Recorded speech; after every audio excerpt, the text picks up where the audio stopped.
नमस्कार, मैं राशि जस हिंदी के सोशल मीडिया पेज पर आपका स्वागत करती हूं। आम आदमी पार्टी ने विशेष प्रेस कॉन्फ्रेंस की है। सुनते हैं उससे क्या कुछ निकलकर सामने आया।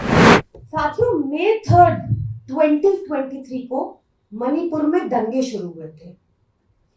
हजारों की संख्या में वहां पर घर जलाए जा चुके हैं, लोगों को मारा जा चुका है, रेप्स, मॉलेस्टेशन के केसेस हुए हैं। दो समुदायों के बीच आज तक 1 साल के ऊपर भी दंगे रोक नहीं पाई वहां की डबल इंजन की सरकार।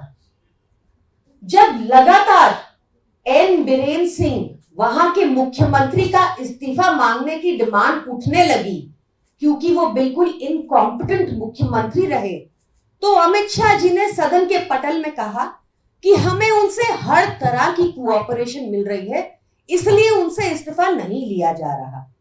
ये क्या कोऑपरेशन थी और क्यों उनको अब तक हटाया नहीं गया, उस बात का जवाब शायद उन टेप्स में निकलकर सामने आया है जो एक जुडिशियल इंक्वायरी के साथ, जुडिशियल कमीशन के सामने रखी गई हैं। एफिडेविट समेत ये टेप्स रखी गई हैं। सुनिए, बताया जा रहा है कि ये एन बीरेन सिंह जी की आवाज है, और सुनिए वो क्या कह रहे हैं।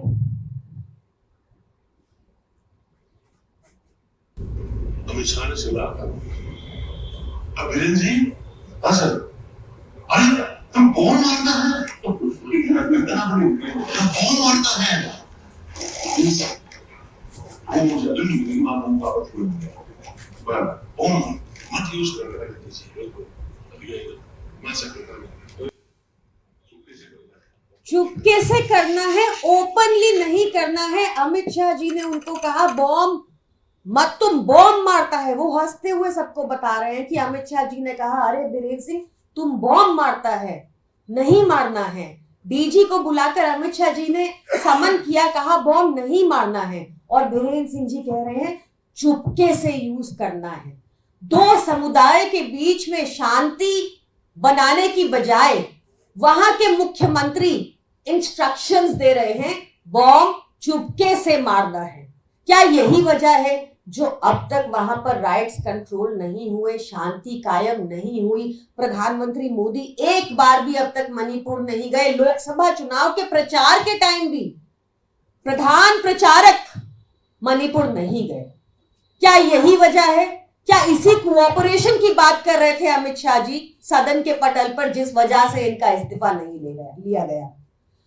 इससे भी ज्यादा भयावह मुझे लगता है, आप सबको पता होगा कि मणिपुर का इंस्टेंस हम सबके सामने कब आया, जब हम सबने देखी वो वीडियो, वो वायरल वीडियो जिसमें कारगिल योद्धा की वाइफ को नग्न अवस्था में इधर उधर हाथ लगाते हुए, प्राइवेट पार्ट्स पर हाथ लगाते हुए परेड कराया गया, और उनको परेड कराने के बाद उनके साथ रेप किया, उनका टॉर्चर हुआ। बकायदा टेस्टिमनी है इस बात की उन महिलाओं की, on record.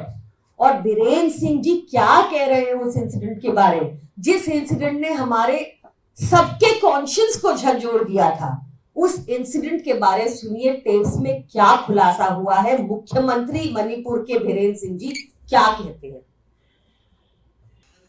Then the case of 2 women paraded naked. How badly we were shamed.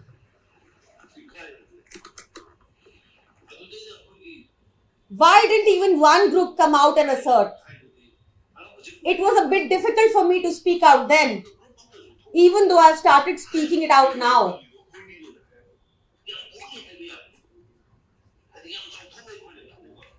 They should have said, where is the proof? How can you say that they were raped? Can you imagine the CM saying this?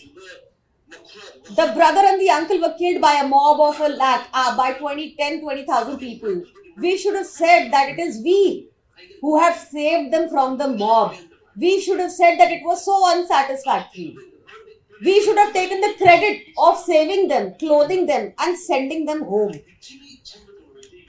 We were shamed worldwide with this incident. I told them that something should be done about this through the press. आप देखिए, वो कह रहे हैं कि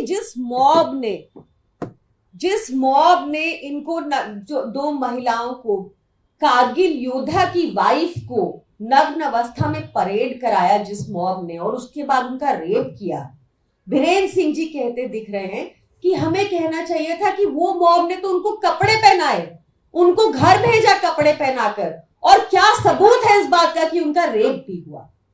ये स्थिति थी मणिपुर की, ये वहां के सीएम हैं, ये भाजपा की डबल इंजन सरकार है। क्या इनको बेटियों की इज्जत, महिलाओं की इज्जत के प्रति कोई भी संवेदना है? आपको दिखा इन ऑडियो टेप्स में? या आपको दिखता है कि योगी, या आपको तब दिखता है जब योगी आदित्यनाथ जी स्वामी चिन्मयानंद के खिलाफ लगे सेक्सुअल असॉल्ट के केस को माइनर के अगेंस्ट वापस लेने का निर्देश पारित कर देते हैं? या आपने देखा कि कठुआ में रेपिस्ट के साथ खड़ी हो गई भाजपा सरकार? या आपने देखा कि बृजभूषण के साथ खड़ी हो जाती है भाजपा सरकार? या आप देखते हैं कि प्रज्वल रेवन्ना के लिए को टिकट मिलती है और उसके लिए वोट मांगते हैं मोदी जी? या आप देखिए फ्रेंड्स ऑफ बीजेपी के बाहर के अध्यक्ष बालेश ढंकर, इसको worst rapist of the century बताया गया। ये सब लोग भाजपा में ही क्यों होते हैं? क्यों इतना एम्बोल्डन हो जाते हैं? क्या आपको लगता है इससे फर्क नहीं पड़ता कि अगर नेता ऐसी हरकतें करें और उनको पूरा संरक्षण टॉप से मिल रहा हो, तो क्या ये डर पैदा करेगा आदमियों के जहन में महिलाओं को मोलेस्ट करने के प्रति, या उनको मनोबल बढ़ेगा? खैर, वापस मणिपुर के मुद्दे पर आते हुए, ये बहुत ही ज्यादा शॉकिंग डिटेल्स इमर्ज हुई हैं। डेफिनेटली इस पर गृह मंत्रालय को और बीरेन सिंह जी को जवाब देना चाहिए। क्यों अब तक बीरेन सिंह वहां के मुख्यमंत्री पद पर बने रहे हैं? क्यों उनको हटाया नहीं जा रहा? ऐसी क्या मजबूरी है? क्या कोऑपरेशन की थी उन्होंने दिल्ली के साथ बीरेन सिंह जी ने, जो अब तक उनको उठाया नहीं जा रहा? 1 साल से ऊपर हो गया है और शांति स्थापित नहीं हो पा रही मणिपुर में।